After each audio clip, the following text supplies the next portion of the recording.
네, 오늘 우리가 함께 은혜 받을 하나님 말씀은 사사기 16장 15절 말씀부터 22절 말씀까지 되겠습니다.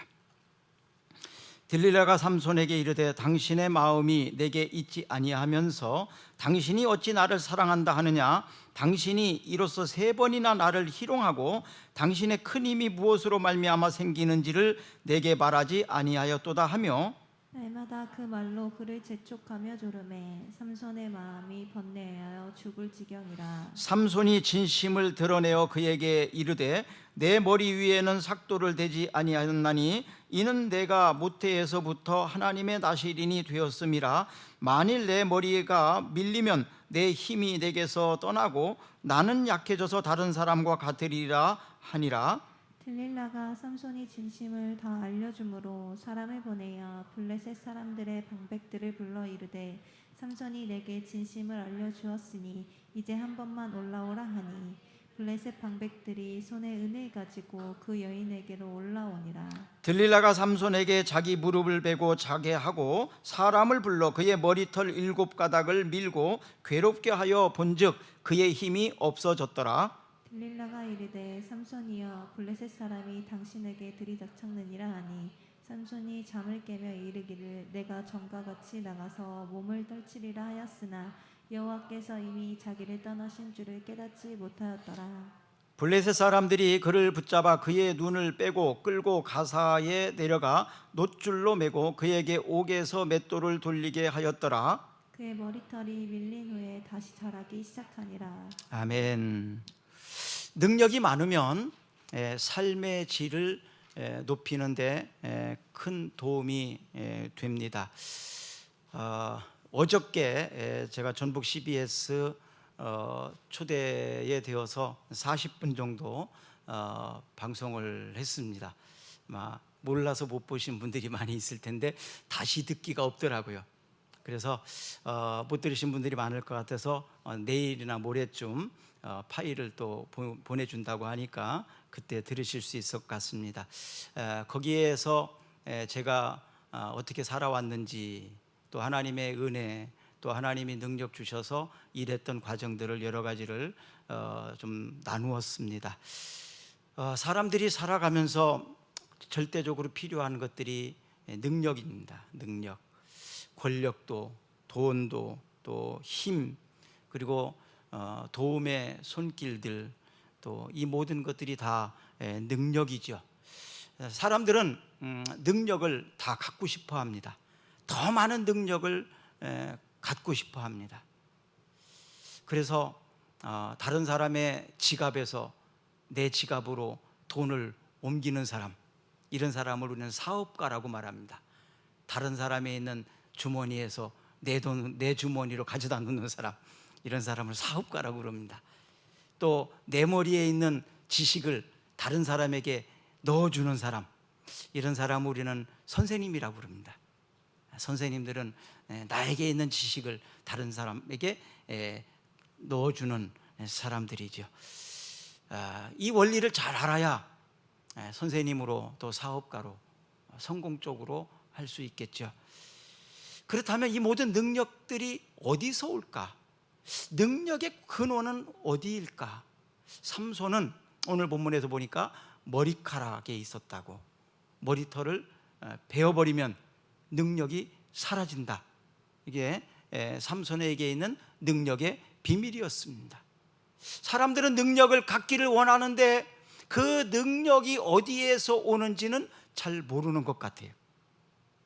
능력의 근원이 바로 하나님으로부터 온다는 사실을 잘 모르기 때문에 하나님을 구하지 않고 하나님으로부터 능력을 구하는 일에 소홀한 것을 많이 보게 됩니다.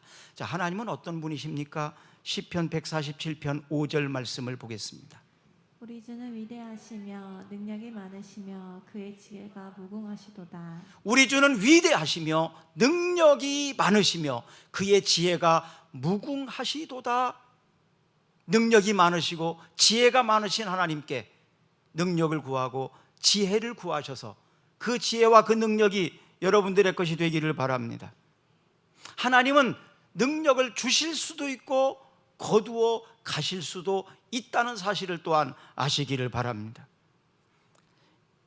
이사야 40장 26절을 또 보겠습니다.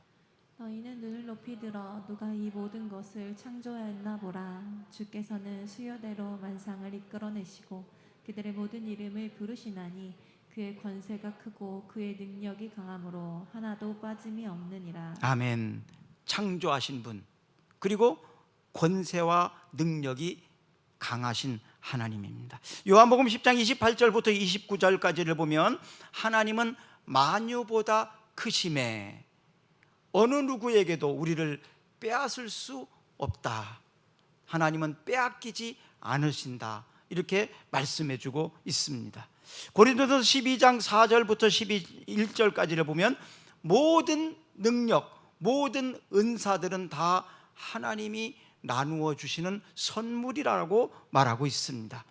각종 능력 행함이나 지식이나 예언이나 방언이나 이런 우리가 필요한 모든 능력들을 하나님은 다 가지고 계신데 그 하나님께서 각 사람들에게 하나님이 필요에 따라서 나누어 주신다.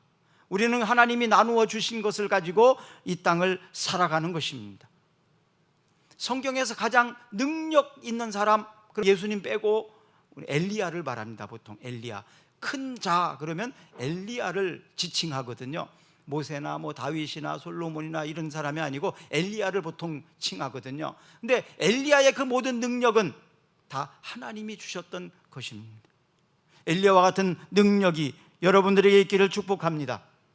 솔로몬과 같은 지혜가 여러분들에게 있기를 축복합니다. 우리는 이 땅을 살아가면서 절실하게 그 능력이 필요합니다. 하나님, 이 난관을, 이 문제를 헤쳐나가는 데는 하나님의 지혜가 필요합니다. 하나님, 우리에게 지혜를 주셔서 지혜롭게 이 난관을 잘 극복하고 헤쳐나갈 수 있게 하옵소서.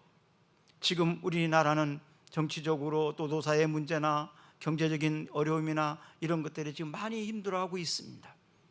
이 모든 힘든 문제들을 헤쳐나갈 수 있는 능력, 이 문제를 해결할 수 있는 모든 지혜는 다 하나님으로부터 온다는 사실을 알았으면 좋겠습니다.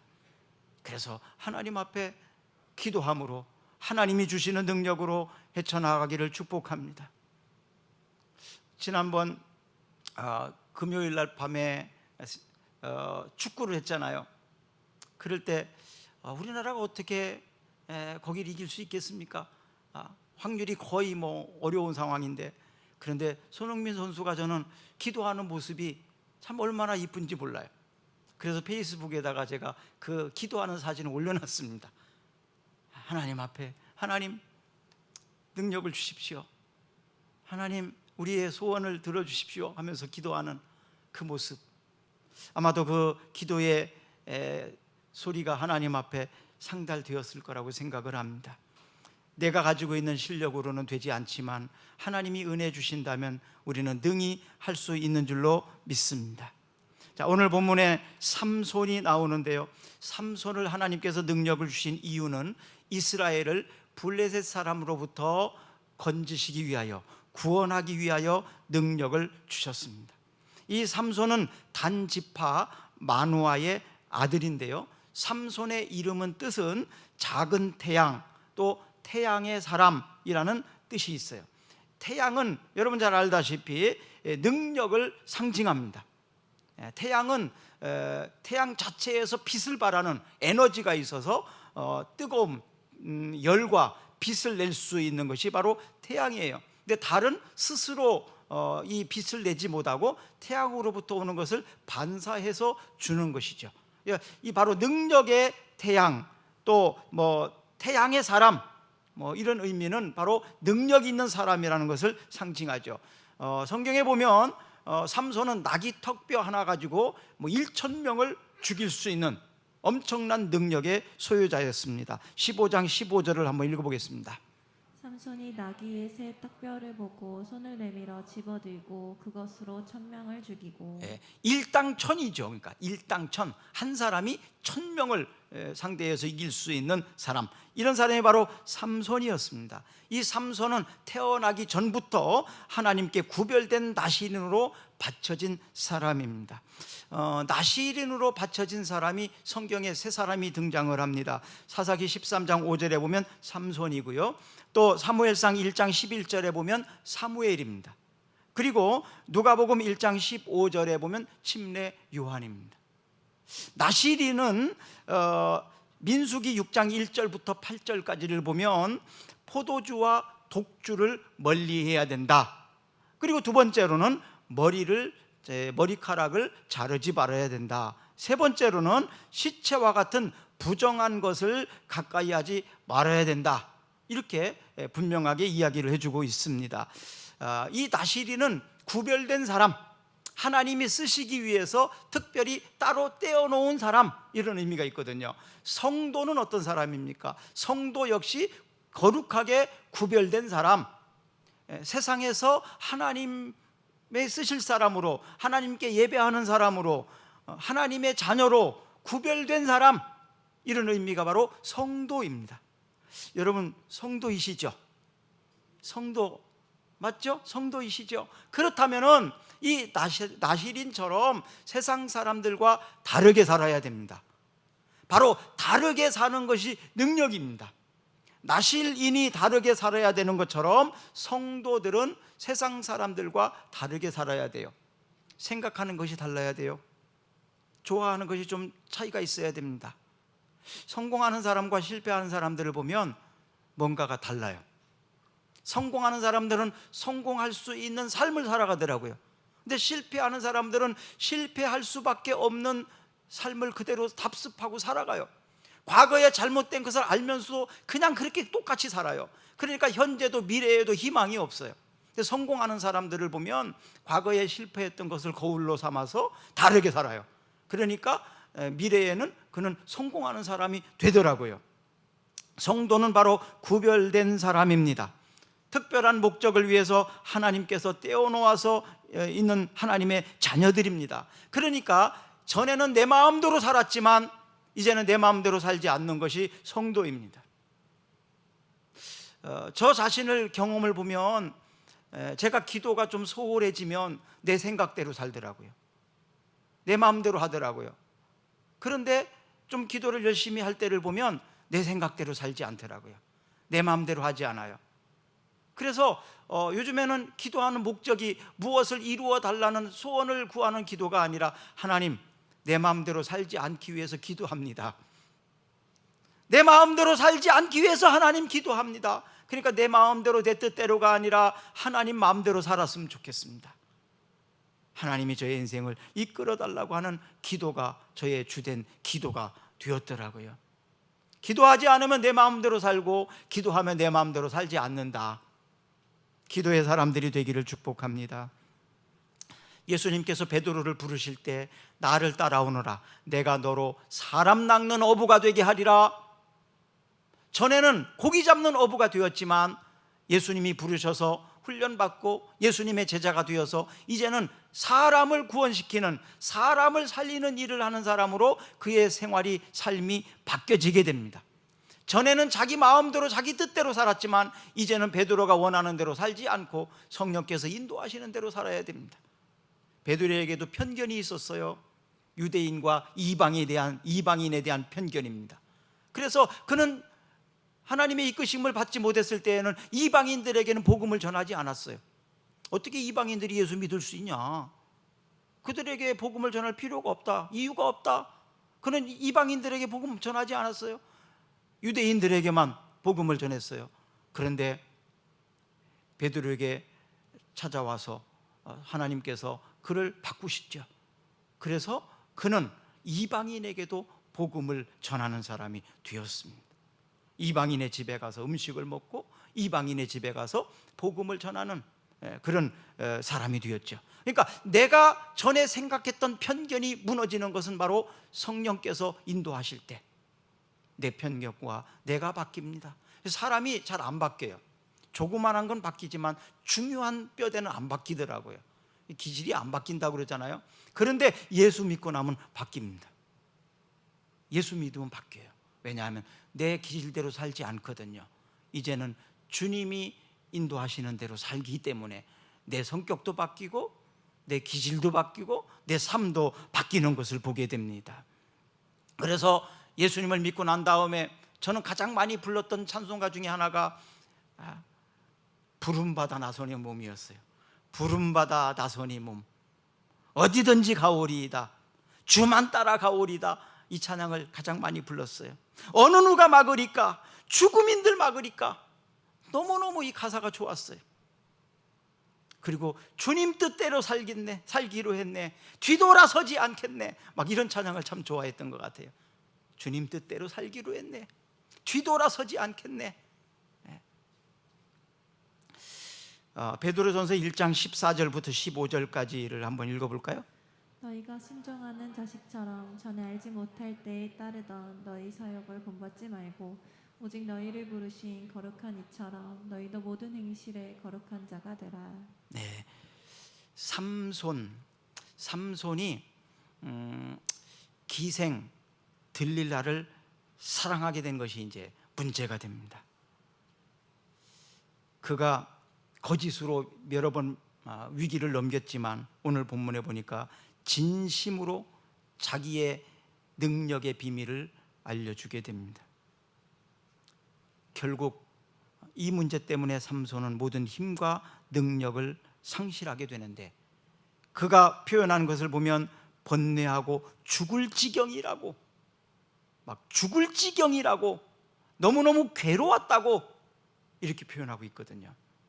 여러분, 죽을 지경이고 너무너무 괴로웠던 시간들이 있으시죠? 죽음이라는 문제, 죽음보다 더 귀한 것은 사람들은 없다고 말합니다. 마태복음 16장 26절을 한번 읽어볼까요? 사람이 만일 온천하를 얻고도 제 목숨을 잃으면 무엇이 유익하리요? 사람이 무엇을 주고 제 목숨과 바꾸겠느냐? 사람이 만일 온천을 얻고도 제 목숨을 잃으면 무엇이 유익하리요? 사람이 무엇을 주고 제 목숨과 바꾸겠느냐? 들릴라는 돈을 좋아하는 사람이었고요, 삼손은 여인을 좋아하는 사람이었던 것 같습니다. 그래서 그것 때문에 삼손은 이렇게 비참한 신세가 되었어요. 그런데 그것이 목숨보다 귀한 것이 아닌데 돈이 목숨보다 귀합니까? 그 어떤 것이 목숨보다 귀한 것이 있겠습니까? 그런데 그리스도인은 목숨보다 귀한 것이 있습니다. 이 세상에 가장 귀한 것이 목숨이라고 했는데, 생명이라고 했는데, 그리스도인들에게는 목숨보다 귀한 것이 있더라고요. 누가복음 9장 24절을 읽어볼까요? 누구든지 제 목숨을 구원하고자 하면 잃을 것이요 누구든지 나를 위하여 제 목숨을 잃으면 구원하리라. 목숨을 잃으면 뭐가 구해진다? 목숨을 위해서 사람들은 살거든요. 목숨을 위해서. 그런데 애국자를 보면 나라를 위해서 목숨을 바칩니다. 그렇죠? 나라를 위해서 목숨을 바칩니다. 한 목숨을 초계와 같이 던집니다. 우리는 이런 사람을 애국자라고 말합니다. 이순신 같은 사람, 애국자. 자기의 하나밖에 없는 목숨을 나라를 위해서 기꺼이 바쳐요. 목숨보다 중요한 것이 나라이기 때문에. 그래서 그런 사람 우리는 애국자라고 말합니다. 애국자. 그러니까 목숨보다 귀한 것이 있다는 거예요. 누가복음 10장 45절을 볼까요? 인자가 온 것은 왕김을 받으려 함이 아니라 도리어 섬기려 하고 자기 목숨을 많은 사람의 대속물로 주려 함이니라. 예수님은 목숨을 많은 사람을 위해서 대속물로 주셨다고 말합니다. 그러니까 예수님 목숨보다 더 중요한 것은 많은 사람들을 살리는 바로 대속물이 되는 십자가를 지시는 일이 더 중요하다고 생각을 하신 거죠. 그래서 자신의 목숨을 기꺼이 대속물로 주었다라고 말하고 있습니다. 우리나라 군가를 보면 조국에 바쳐 이런 거 노래 많이 하죠. 군가 조국에 바쳐. 목숨을 바칠 수 있는 사명이 있는 사람이 저는 행복한 사람이라고 생각합니다. 목숨을 위해서 사는 사람은 행복을 알지 못해요. 행복해지기가 쉽지 않습니다. 잠깐 행복할 수 있죠. 그러나 목숨을 위해서 사는 사람은 진짜 행복을 누리며 살지 못합니다. 그런데 목숨보다 더 중요한, 목숨을 걸 만한 그 중요한 사명을 가지고 사는 사람들은 행복할 수 있습니다. 목숨을 던질 수 있는 그 소중한 것이 무엇이겠습니까? 삼손은 무엇을 위해서 살아야 될지 모르고 사소한 일에 목숨을 걸었다가 그의 능력의 비밀이 알려지게 되고 그 능력도 상실해 버렸습니다. 삼손은 한 여인에게 빠져서 능력을 상실했고, 한 여인은 자신을 그토록 사랑하는 남자를 돈 때문에 팔아 넘겼습니다. 우리는 우리의 삶에 있어서 우선순위의 지혜가 참 필요한 것 같아요. 여기에 그릇이 있다고 보세요. 이 그릇에 담을 수 있는 건 한계가 있습니다. 우리의 마음에, 우리의 머릿속에 담는 것도 다 한계가 있습니다. 잡다한 것을 여기다 다 담으려면 이 한계치 이상은 더 이상 담을 수가 없습니다. 우리의 마음도 우리 머릿속에도 잡다한 생각으로 가득 차 있으면 정말 중요한 것을 담을 때에는 담을 수가 없습니다. 한계가 초과되기 때문에 그래요. 공부를 좀 안 하는 사람들이나 어떤 일에 집중하는 사람들을 모르면, 그런 사람들을 보면 잡다한 것들을 많이 기억하고 살아요. 잡다한 것에, 사소한 것에 많은 목숨을 걸고 살아요. 그것이 막 죽을 것 같고, 그것이 막 나를 괴롭게 하는 것 같고. 근데 중요한 것을 가지고 사는 사람들은 잡다한 것은 사소롭게 취급하고 담아놓지 않아요. 자, 다시 가봅니다. 이 그릇에 담을 수 있는 것은 양의 한계가 있습니다. 그렇다면 이 그릇에 무엇을 먼저 담아야 할까 하는 거예요. 무엇을 먼저 담을까 하는 것입니다. 중요한 것을 이 그릇에다가 먼저 담고, 그리고 공간에 여유가 있을 때 좀 사소한 것들도 담아야지 지혜롭게 사는 거지. 사소한 것을 가득 담아 놓으면 정작 중요한 것이 있을 때 이 그릇에는 담을 수 없습니다. 그래서 사람들이 이런 비유를 잘 하잖아요. 이 그릇에다가 가득 채우려면 큰 거, 돌, 이런 큰 것을 먼저 넣어라. 그 다음에 작은 것을 넣으면 돌 사이로 그 작은 것들이 더 들어갑니다. 꽉 찬 것 같아요. 큰 것이 더 이상 담을 수는 없어요. 꽉 찼으니까. 그러나 작은 모래알이나 이런 것들은 넣으면 그 사이사이로 들어가서 채워집니다. 그럼 가득 찹니다. 그럼 더 이상 이제 담을 수가 없어요. 그런데 더 담을 수 있어요. 물을 또 부으면 어느 한계까지 물이 또 들어갑니다. 그렇죠? 들어갑니다. 그래서 이 컵에는 큰 거, 작은 것들이 이렇게 어울려서 가득 차게 들어가게 되죠. 자, 그렇다면 우리의 인생에 있어서 우선순위가 중요하다는 것입니다. 중요한 것을 먼저 하고 좀 사소한 것은 사소하게 취급하라는 거예요. 취미 생활이나 이런 것들은 남는 시간에도 얼마든지 내가 하고 싶은 거니까 할 수 있어요. 그러나 꼭 해야 되는 일은 남는 시간에 할 수가 없어요. 왜? 내가 좋아하는 것을 다 하다 보면 남는 시간 자체가 없습니다. 시간이 모자라게 되는 거죠. 중요한 것은 중요하게 취급을 해야 되고 사소한 것은 사소하게 취급해도 되는 문제입니다. 삼손에게 있어서 중요한 것이 무엇인지 그는 그거를 잃어버리고 살았다가 중요한 힘과 능력을 상실해서 그는 그걸 할 수가 없었던 겁니다. 또한 중요한 것은 그가 힘이 없어진 것도 몰랐다는 거예요. 그래서 전처럼 힘을 쓸 줄 알고 벌떡 일어나가지고 뛰어나갔지만 결국 붙잡혀서 눈을 빼임을 당하고 감옥으로 들어가게 되는 거예요.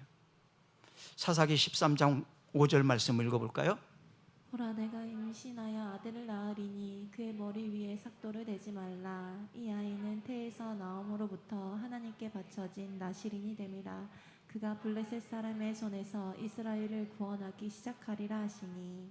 삼손이 태어날 때 이미 그의 어머니에게 그 아들이 무엇을 해야 될지를 가르쳐 주고 있습니다. 어떻게 해야 될지를 잘 가르쳐 주고 있습니다. 삼손의 부모는 삼손을 그렇게 낳아서 그렇게 키웠습니다. 그런데 삼손이 다른 길로 걸어가는 것까지는 막을 수가 없었던 거죠. 얼마나 부모로서 마음이 아팠을까요? 얼마나 자식 때문에 많이 울었을까요? 하나님은 그 부모의 기도, 그 부모의 마음을 잊지 않으셨습니다. 그리고 나중에 삼손을 약속한 대로 사용하시는 것을 보게 되죠. 이 모습을 보면서 우리는 삼손의 부모처럼 부모로서의 어떻게 해야 되는지, 어떻게 자식을 위해서 희생하고 헌신하고 태도를 취해야 될지를 잘 알 수 있습니다. 13장 8절 사사기 한번 읽어볼까요? 마노아가 여호와께 기도하여 이르되 주여 구하옵나니 주께서 보내셨던 하나님의 사람을 우리에게 다시 오게 하사 우리가 그 낳을 아이에게 어떻게 행할지를 우리에게 가르치게 하소서 하니. 아멘. 낳은 아이에게 어떻게 행할지를 우리에게 가르치게 하소서. 우리 전지수 형제님도 오셨는데 나중에 이런 기도가 좀 많이 하셔서 우리에게 주실 아이를 우리가 어떻게 키울지 하나님 저를 가르쳐 주십시오. 이런 기도를 하시기 바랍니다. 그냥 세상 사람들처럼 그냥 낳아서 그냥 대충 키우면 되는 게 아니라 하나님 내게 주신 이 아이를 어떻게 키울까요? 어떤 사람으로 키울까요? 하나님 앞에 기도하면서 키운다면 그 기도가 하나님께서 기억하시고 반드시 그렇게 만들어 주실 줄로 믿습니다. 지금 잠시 자식들 때문에 힘들고 어려워하는 부모님들도 있을 거예요. 그러나 여러분들의 눈물의 기도는 헛되지 않을 것입니다. 여러분들이 하나님 앞에 드리는 정성은 결코 헛되지 않을 것입니다. 여러분들의 기도대로 그 자녀가 돌아올 것이고 그 자녀를 통해서 하나님이 영광을 받아 주실 것입니다. 삼손의 방탕은 가지 말아야 될 곳을 간 거예요. 보지 말아야 될 것을 보았어요. 하지 말아야 될 행동을 한 것이었어요. 이것이 바로 마귀가 유혹하는 약한 부분입니다. 모든 사람들이 다 약점이 있어요. 약점 없는 사람이 없어요. 다 약한 부분이 있어요. 그 약한 부분을 마귀는 공격을 합니다. 집중적으로 공격을 합니다. 누가복음 22장 46절을 한번 읽어볼까요? 이르시되 어찌하여 자느냐 시험에 들지 않게 일어나 기도하라 하시니라. 누가는 시험에 들지 않게 기도하라고 말하고 있습니다. 우리의 약점이 마귀 사단의 공격의 대상이 되지 않도록 끊임없이 기도해야 시험 들지 않는다는 얘기입니다. 그러면 하나님께서 능력 주시고 하나님이 임재해 주셔서 복 주시는 가장 중요한 시간이 언제일까요? 저는 예배라고 믿습니다. 예배하는 그 시간, 왜냐하면 성경의 약속도 많이 있거든요. 신령과 진정으로 예배하는 자를 하나님은 찾으시느니라. 그래서 예배에 실패하고 능력 있는 삶을 살 수 있으리라고는 생각하지 마십시오. 예배는 목숨보다 귀하게 지켜야 될, 목숨을 바꿀 수 있는, 그렇게 사수해야 될 것이 바로 예배예요. 예배는 너무너무 중요한 것입니다. 저는 그렇게 목숨 걸고 예배를 사실 저는 지켜왔습니다. 목숨을 걸고 지켜야 되는 것이 예배라면 그 예배 드리는 시간을 어떻게 보내야 되겠습니까? 예배하면서 스마트폰을 하면 되겠습니까? 예배하면서 다른 생각을 하면 되겠습니까? 예배하면서 졸면 되겠습니까? 예배 시간에 너무너무 졸릴 때가 있죠. 저도 있었습니다, 물론. 그래서 막 스스로가 막 꼬집기도 하고 일어서 보기도 하고 별짓을 다 해보는데, 이게 예배 드리지 못하게 하는 사단의 유혹입니다. 이겨내야 됩니다. 이겨내야 됩니다. 안 되면 졸지 말고 일어서세요. 일어서세요. 뒤에 있으면 사람들이 안 보니까 서 있어도 졸리기도 합니다. 서 있어도 졸릴 수 있어요, 여러분. 서로서도. 그럼 어떻게 해야 돼요? 그냥 앞으로 나오세요. 그냥 앞에 나와서 서 있으면 설마 졸겠어요? 사람들이 나를 다 바라보고 있는데 정신이 바짝 들지. 그렇잖아요? 그래서 예배 시간에 뒤에 앉아있는 사람은 잘라고 작정한 사람들이에요. 사람들이 나 안 보니까 내가 뭐 스마트폰을 보든지 잠을 자든지 뭐 졸든지 뭐 신경 안 쓰겠지. 아예 그냥 편한 자세로 그냥 가는 거예요. 마귀 사단이야, 뭐 나를 잡아가든지 말든지 네 마음대로 하거라. 이게 얼마나 위험한 일입니까? 그래서 예배가 그렇게 소중한 일이라면 예배 시간에 어떻게 그렇게 행동할 수 있습니까? 수업 시간이 소중한 거 여러분 잘 아시잖아요. 그럼 수업 시간에 어떻게 합니까? 저는 너무너무 감사한 것이 키가 작은 것 때문에 앞자리에 앉았다는 거예요. 큰 사람이 앞에 앉으면 혼나죠. 큰 사람이 앞에는 뒷사람이 안 보이니까. 저는 키가 작은 것 때문에 얼마나 감사한지 맨 앞자리에 앉을 수 있거든요. 맨 앞자리에 앉아서 늘 공부했어요. 그러니까 선생님하고 나하고밖에 안 보여요. 다른 게 보일 리가 없어요. 감사한 일이잖아요. 그런데 요즘에 사진을 찍다 보면요, 참 웃기는 현상이 많아요. 키 큰 사람이, 키도 큰 사람이 맨 앞에서 가운데 딱 서 있어요. 그냥 참 희한한 사람이야. 큰 사람은 좀 사진 찍을 때 뒤에 서야지. 앞에서 작은 사람 앞에 서게 해야지. 그렇잖아요. 너무나 배려를 모르는 거지. 자기가 제일 앞에 서가지고 자기만 나오려고. 저밖에 자기밖에 모르는. 그런데 좀 작은 사람이 앞에 서야지. 그렇죠? 앞에 서야 될 때와 뒤에 서야 될 때를 모르는 사람들이에요. 앞에 앉아야 될지 뒤에 앉아야 될지 모르는 사람들이에요. 그런 사람들을 보면 진짜 훌륭한 사람 아니더라고요. 여러분, 예배에 목숨을 거세요. 왜냐하면 예배는 하나님이 임재하시는 시간이거든요. 예배 시간에 하나님이 복을 주시거든요. 예배 시간에 문제를 해결할 수 있는 능력도 주시거든요. 어저께 그 CBS 그 아나운서가 저한테 앞으로의 계획에 대해서 쭉 묻더라고요. 몇 가지 쭉 얘기하다가 딱 한 가지 중요한 것이, 새벽에 나오면 나는 교회에서 10시까지 있으려고 마음을 먹고 있다. 왜냐? 나 자신을 위해서. 또 한 가지는 성도들이, 우리 목사님이 새벽에 나와서 우리를 위해서 기도하고 교회에서 하루 종일 말씀 연구하고 우리를 위해서 기도하고 있다면 얼마나 힘이 되고 든든하겠냐? 든든하죠? 그렇잖아요? 야, 우리 목사님이 교회에서 나를 위해서 지금도 기도하고 계신다. 우리 목사님이 교회에서 말씀 연구하고 사무실에서 앉아서 지키고 있다. 그러면 마음이 든든할 것 같아요. 맨날 어디 뭐 놀러 다니고 이런 것보다. 그렇잖아요? 그래서 가능하면 그렇게 해보려고 하겠다고. 사실은 그렇게 얘기하는 건 그렇게 되고 싶어서 그렇습니다. 그렇게 하고 싶어서. 그렇게 해야 또 실천하니까. 여러분, 왜냐하면 이것이 성도의 능력이기 때문에 그렇습니다.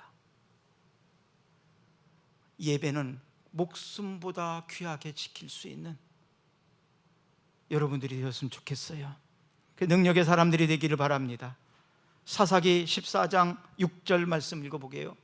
여호와의 영이 삼손에게 강하게 임하니 그가 손에 아무것도 없이 그 사자를 염소새끼 찢는 것 같이 찢었으나 그는 자기가 행한 일을 부모에게 알리지 아니하였더라. 여호와의 영이 삼손에게 강하게 임하시니, 여호와의 손이 삼손에게 강하게 임하시니, 강하게 임하시니까 강한 사람이 되는 거예요. 또 15장 14절 읽어볼게요. 삼손이 레이의 이름에 블레셋 사람들이 그에게로 마주 나가며 소리 지를 때 여호와의 영이 삼손에게 갑자기 임하시매 그의 팔 위에 밧줄이 불탄 쌈과 같이 그의 결박되었던 손에서 떨어진지라. 여호와의 영이 삼손에게 갑자기 임하시니, 이렇게 나와 있습니다.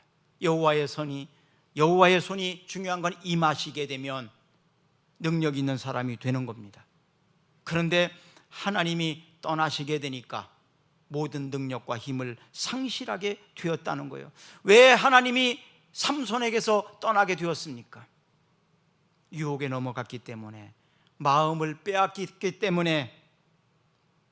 돈에 빼앗긴 사람은 사랑하는 남자를 팔아버렸고, 여인에게 빼앗겼던 삼손은 머리카락이 잘려져서 능력도 상실해 버렸습니다. 마음을 빼앗기면 안 됩니다. 중심을 잘 잡고 있어야 됩니다. 그래서 시편 121편 1절과 2절에 보게 되면 한번 읽어봅니다. 내가 산을 향하여 눈을 들리라. 나의 도움이 어디서 올까? 나의 도움은 천지를 지으신 여호와에게서로다. 나의 도움이 어디서 올까? 천지를 지으신 여호와에게서로다.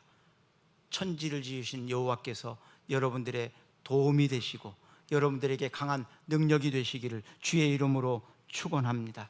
우리 잠시만 기도합시다. 개인적으로 여러분들이 입술로 기도하셔야 됩니다. 주의 성신을 내게서 거두지 마옵소서. 삼손에게 강하게 임하셨던 그 능력이 우리들에게도 저에게도 주시옵소서. 삼손의 부모가 자식을 어떻게 길러야 되는지를 하나님 앞에 물으면서 자녀를 길렀던 것처럼 부모들에게 이 믿음과 이런 지혜를 주시옵소서. 우리의 약한 부분이 있습니다. 하나님, 이 약한 부분에 사단이가 들어오지 못하도록 주여 저희를 지켜주시옵소서. 능력 있는 삶을 살게 해 주시옵소서. 예수님 이름으로 기도드리옵나이다. 아멘. 우리 다 같이 일어나셔서 찬양합니다.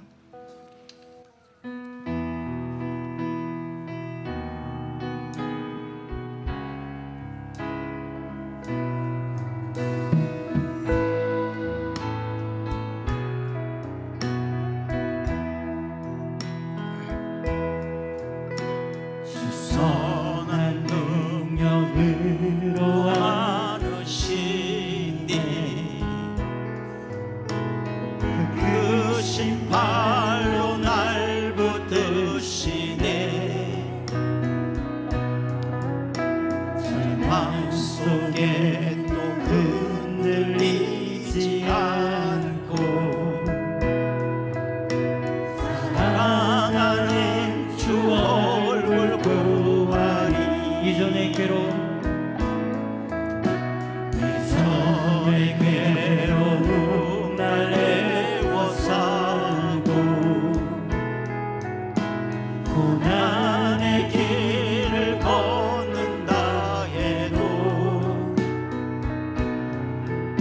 주님께 모두 맡긴 우리 영혼, 끝내 승리의 날을 맞으리. 주님이 마신 고난의 승자를 우리도 감사하며 받으리. 주님의 마음은 고난 채워가며 예수와 복음 위에 살리라. 선한 능력으로 일어서리. 주만 의지하는 믿음으로 우리 고대 안에 주 오실 그날 승리의 새날을 맞이하리. 기도하겠습니다. 이제는 우리 주 예수 그리스도의 은혜와 독생자까지 주신 하나님의 크신 사랑과 오늘 또 하나님이 주신 능력으로 살기를 소망하면서 성령의 감동 역사하심이 금사랑교회와 모든 성도들 그들의 가정과 자녀들과 사업장과 직장 위에 지금으로부터 영원히 함께 하시기를 간절히 축원하옵나이다.